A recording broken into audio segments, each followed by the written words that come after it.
Hanggang ngayon, palabi-labi pa rin ako sa kalsada. Baka hanggang ngayon,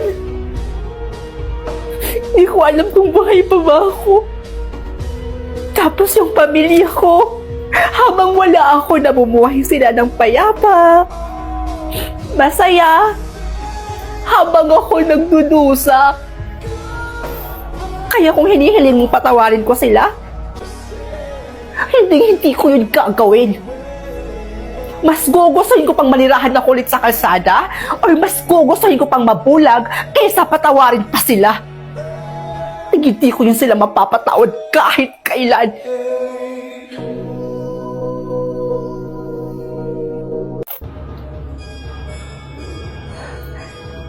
Grabe, ang ganda.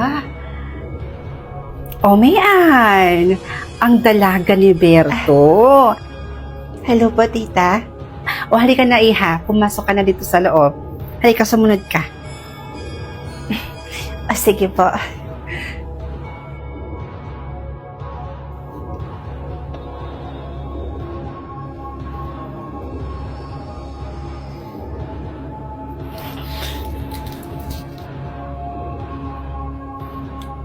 Tita, wala naman pong multo dito, di ba? Ay naku, Iha, walang multo dito sa pamamahay ko. At kung mayroon man, ako na ang kusang umalis. Takutin ako sa mga multo-multo na yan. Kaya halika na, pumasok ka na, at ililibot pa kita dito. Mag-enjoy ka sa bakasyon mo, ha? Halika na. Sumunod ka sa akin. Ang laki ng bahay, tita. I wonder kung nasan yung kwarto ni Papa nung mga binata pa sila. Bakit? Gusto mo ba doon ka na lang matulog? Pwede po ba? Pwede. Pwede naman, Iha. Tsaka nalinisan ko na rin naman yon. O sige po.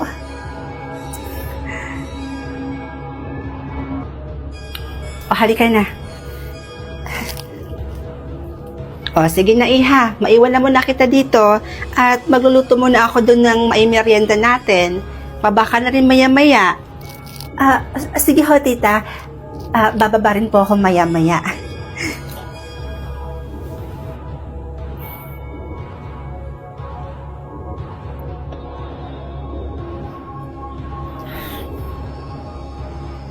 Nakikita mo ko?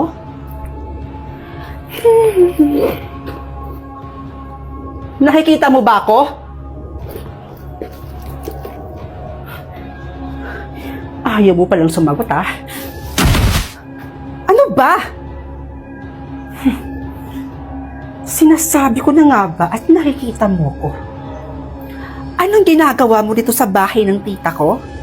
Alam mo, kung hindi ka matahimik, maghanap ka ng taong makakatulong sa'yo.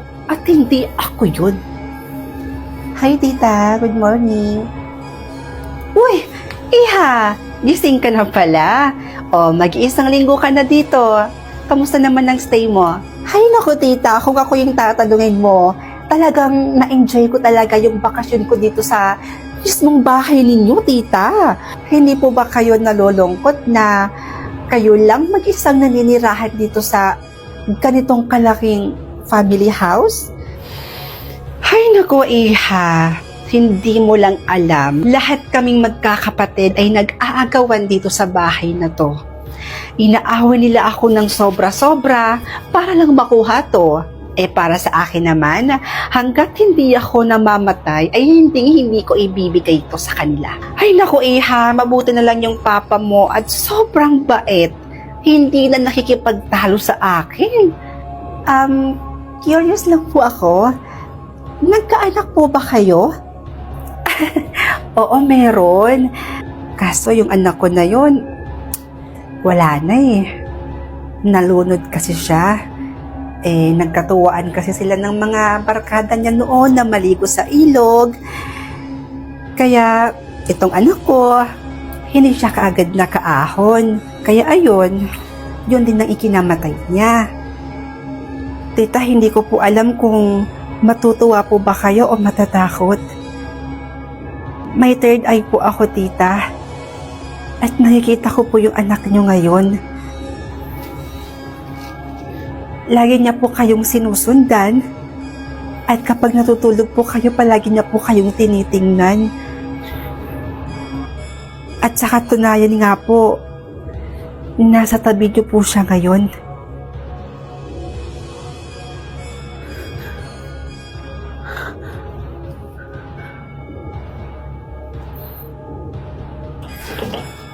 Tita? Tita, bakit may dala po kayong maleta? Saan po kayo pupunta? Di ba nasabi ko sa'yo noon na kapag may multo dito sa bahay na to, ako na ang kusang aalis? Kaya sige na, aalis na ako. Ikaw bahala kung mag-i-stay ka pa dito sa bahay na to. Kaya kung ako sa'yo, umalis ka na rin dito. Sige na, baka masundan pa ako ng multo na yan. Aalis na ako. Tita! Hindi pwede to. Hindi.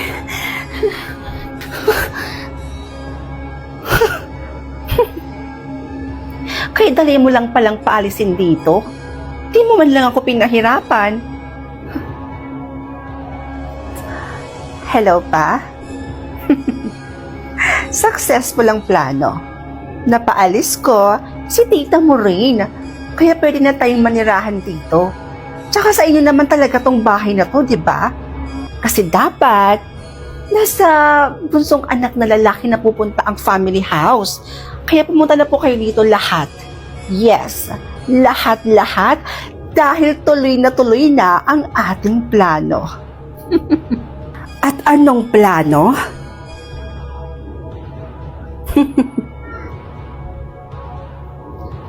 Sinasabi ko na nga ba? At isa ka rin sa mga nag-aasam ng bahay na ito.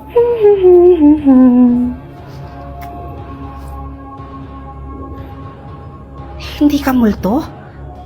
At naniwala ka namang uto-uto ka? Alam mo, lahat ng mga kapatid ko ay nagsisipunta dito at gumagawa ng paraan para makuha lang ang bahay na to. Pero gaya nga ng sinabi ko, hanggat hindi pa ako namamatay, hindi ko to ipibigay. Magpakumbaba naman kayo sa mga kapatid nyo, tita. Tsaka isa pa, sa bunsong anak na lalaki naman talaga napupunta ang family house at hindi sa'yo. Ano yun? Nagpakahirap ako sa ibang bansa para lang ma-renovate itong bahay na to, tapos sa kanya lang mapupunta? Sa inyo mapupunta? Talaga ba? Eh di sana pinabillboard mo? Huwag ka mag-aalala dahil papunta na dito ngayon yung pamilya ko at sinisigurado ko sa inyong dalawa na mapapalayas kayo dito. Yun ay kung makakalabas ka pa dito ng buhay. Anong gagawin niyo sa akin? Sige na, isako mo na yan.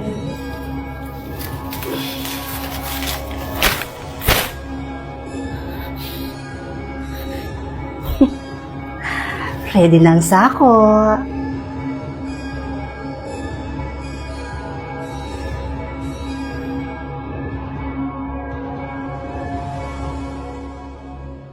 Yung mga mahihirap, kaya lang naman yan sila tumatakbo dahil gusto nilang malasap yung buhay na mayroon sa mga mayayaman. Hindi ba't ang mga mayayaman, sila yung may kadalasang itinatagong kayamanan na hindi naman talaga sa kanila. Para sa inyong mga kabataan, sino nga ba ang dapat manalo ngayong halalan? Ang taong laki sa hirap o ang taong laki sa yaman? Ako na. For me, mas karapat dapat manalo ang mga mayayaman dahil imposibleng maging korap sila, di ba? To be honest, yung mga mahihirap, kaya lang naman yan sila tumatakbo dahil gusto nilang malasap yung buhay na mayroon sa mga mayayaman.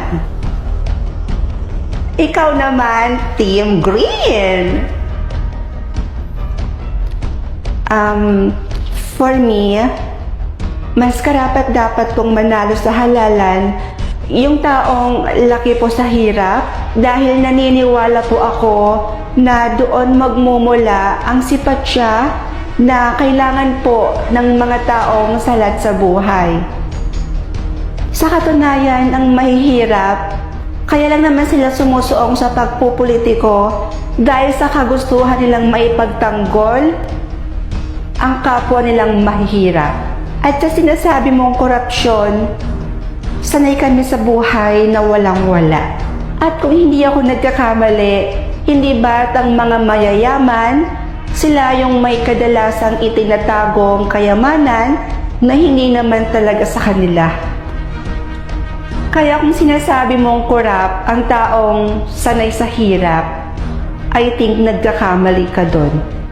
Ngayon ay mayroon na kayong desisyon kung sino nga ba sa kanilang dalawa ang inyong iboboto. Basta ha, Team Red tayo, number one sa balota. O ayan, Pisti. Pisting niya uwa. O, number one sa balota, iboto nyo, ha? Iboto nyo talaga, number one sa balota. Ako lang ang iboboto nyo, ha? Ako lang, okay? Ito, number one sa balota.